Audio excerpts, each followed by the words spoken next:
Sini ada dua pertanyaan tapi satu kelompok, yaitu transfer. Pertanyaan pertama terkait dengan transfer gratis. Transfer gratis. Transfer gratis. Sebenarnya dua-duanya terkait dengan transfer gratis ini.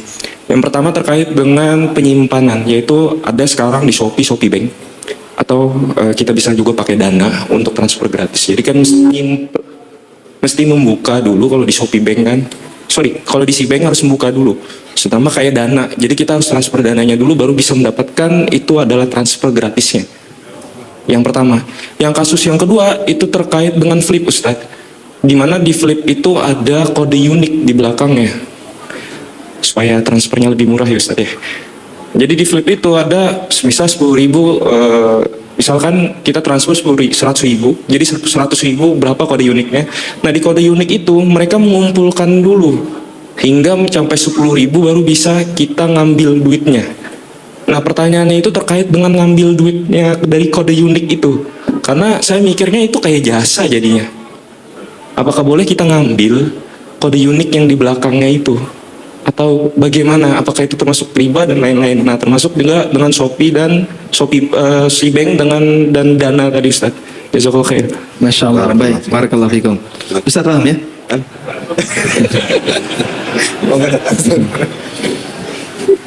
Teman-teman ada yang sudah mendengar Cbank? Ada yang belum. Baik. Ini bank baru ya. Banknya punya Shopee. Dan dia sekarang sedang dalam rangka untuk crowdfunding agar banyak orang yang mau naruh dana di sana. Yang mereka lakukan adalah ngasih promo bahwa Cbank akan menyediakan fasilitas transfer gratis. Sehingga Anda misalnya punya akun Cbank, maka mau transfer ke bank manapun gratis. Baik, yang jadi pertanyaan, apakah transfer gratis ini masuk kategori riba ataukah bukan? Saya sendiri sampai sekarang masih syubhat bagian ini. Artinya ada dua pertimbangan yang menurut saya sama-sama cukup kuat ya. Pertimbangan yang pertama, kita paham bahwasanya dalam teknologi perbankan payment gateway itu berbayar. Dan payment gateway ini sewanya cukup mahal sebenarnya. Makanya ketika bank itu sistemnya tidak seragam dari bank A ke bank B. Transfer melalui jalur jasa payment gateway ini normalnya berbayar. Biasanya 6.500 dan angka di kanan kirinya. Selanjutnya, bagaimana ketika jasa payment gateway ini dihilangkan? Dan sebenarnya ketika dihilangkan itu berarti yang menanggung adalah pihak bank. Maka pihak bank ketika mentransfer ke bank yang berbeda, dia sendiri yang menanggung biaya payment gateway tadi sebagai balas jasa karena si A ini punya saldo di tempat kami. Maka rasa terima kasih kami, kamu telah naruh saldo di tempat kami, saya kasih fasilitas bebas payment gateway. Sehingga biaya transfer bank nol, nggak ada. Sampai di sini paham ya? Baik. Cuman ada syubhat yang kedua, pertimbangan yang kedua. Pertimbangan yang kedua itu kayak gini. Saat kita nabung, hakikatnya kita itu sedang memberi utang. Sehingga kalau saya nabung di bank X, itu sama dengan saya memberi utang ke bank X. Karena akad tabungan itu akad utang.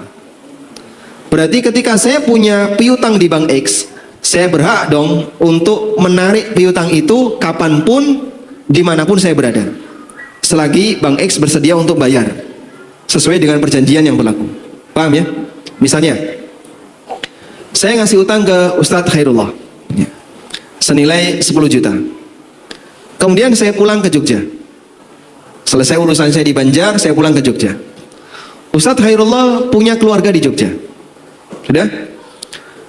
Boleh nggak misalnya saya tagih dari keluarga Ustadz Khairullah? Karena beliau bersedia. Nanti kamu kalau pulang ke Jogja, silakan datang ke keluarga saya, alamatnya di sini, boleh kamu tagih di situ.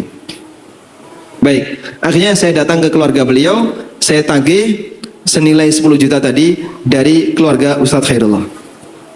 Nah, dalam proses ini mungkin beliau akan menghubungi keluarganya di sana. Kemudian tolong dong pinjemi uang kamu, serahkan kepada ANB karena saya punya utang senilai 10 juta. Baik. Lalu mungkin terjadi kesepakatan antara beliau dengan keluarga yang ada di sana, saya nggak tahu. Yang penting urusan saya, pokoknya duit saya balik. Dan boleh nggak misalnya, Ustadz, tolong 10 juta tahan di sini, karena saya punya urusan dengan Pak Budi. Pak Budi ada di Banjarbaru. Nanti kalau sekiranya Pak Budi mau nagih utang ke saya tinggal menghubungkan, tolong Pak Budi tagih ke Ustadz Khairullah. Saya punya piutang di situ senilai 10 juta. Baik, bersedia. Sehingga aslinya ketika saya minta Ustadz Khairullah untuk menyerahkan uang ke Pak Budi, atau saya tarik di Jogja dan seterusnya, itu kan terserah saya, paham ya? Baik. Sehingga begini Pak, saya naruh uang di si bank atau di bank X, tapi saya punya utang di bank Y. Maka saya minta kepada bank X, wahai bank X, tolong bayarkan utangku ke bank Y. Akhirnya dia transfer dari bank X ke bank Y. Sudah? Itu hak siapa? Hak saya sebagai pemilik uang. Paham di sini? Baik. Dan pada asalnya yang seperti ini nggak perlu biaya. Inilah yang disebut dengan akad hawalah. Ini yang disebut dengan akad hawalah, pengalian utang. Dan dalam hadis riwayat Bukhari Muslim, Nabi SAW mengatakan, "Wa man utbi'a ila mali'in falyatba." Dan siapa yang diminta untuk menagih utang ke mali, orang yang punya kemampuan untuk bayar, maka ikutilah penagihan itu, permintaan itu.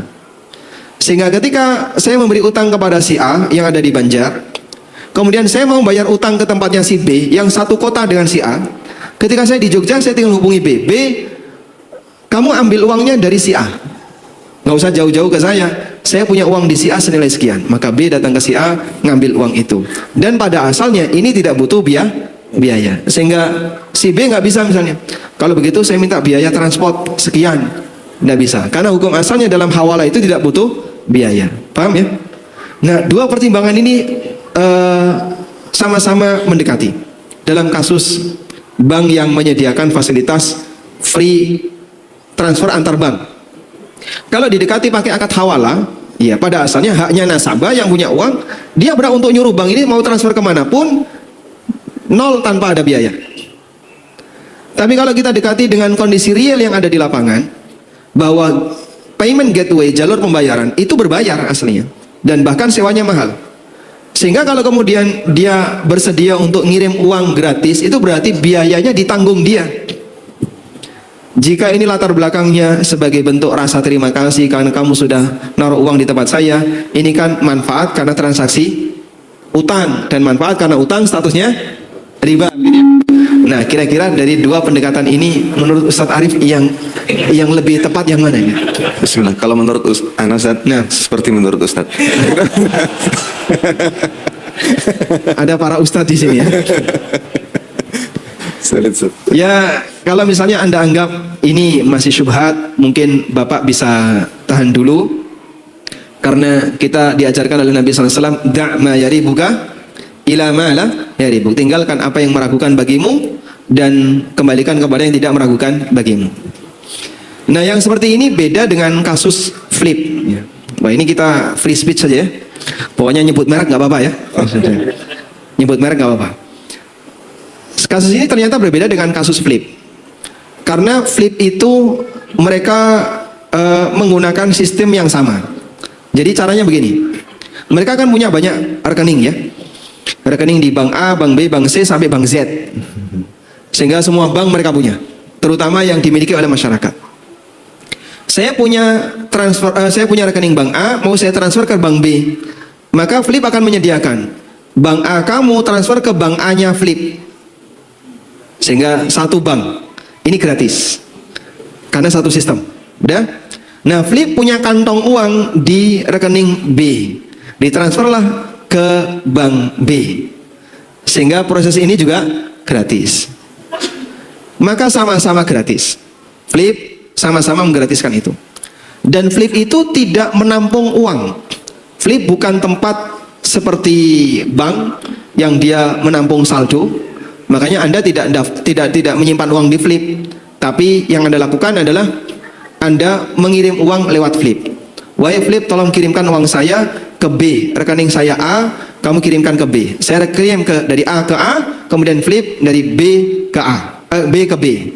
Jadinya tidak ada biaya administrasi. Sementara adanya kode unik di belakang, yang saya pahami itu sifatnya hanya untuk identitas.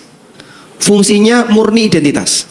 Makanya kadang Flip ngasih nomor rekening sekian, kemudian dia ngasih berapa nominal yang harus ditambahkan di bagian ekor, dan itu sifatnya identitas. Dia kasih peringatan, tolong kirimkan persis sebagaimana angka yang tertera. Maka saat Anda kirim persis sebagaimana angka yang tertera, nanti masuk di sistem mereka, baca, oh ini sudah masuk. Dan itu fungsinya hanya untuk identitas, tidak lebih dari sebatas identitas. Maka karena fungsinya hanya untuk identitas, insya Allah dalam hal ini tidak ada sangkut pautnya dengan riba. Terlebih nggak ada praktek utang piutang di situ. Apalagi pihak Flip itu menjanjikan nanti angka ekor ini, kode unik ini akan diakumulasi, kemudian hasil akumulasinya akan dikembalikan. Tapi kan dalam proses transfer itu ada nominal minimal. Nah, nominal minimalnya 10.000 agar memungkinkan untuk ditransfer. Maka setelah mengendap sebanyak 10.000 baru bisa diambil. Wallahu a'lam. Saya lihat karakter Flip sekarang berubah. Dulu itu kode unik cuma 2 digit. Sekarang 3. Diperbesar. Jadi angkanya 200-an rupiah, bahkan kadang 300 rupiah. Karena kalau cuma 2 digit, kelamaan jadi 10.000 itu. Itu mungkin orangnya sampai usia 60 tahun tuh baru 10.000. Dari mulai dia transfer di usia 30 tahun sampai 60 tahun baru genap 10.000. Karena kan jarang ya.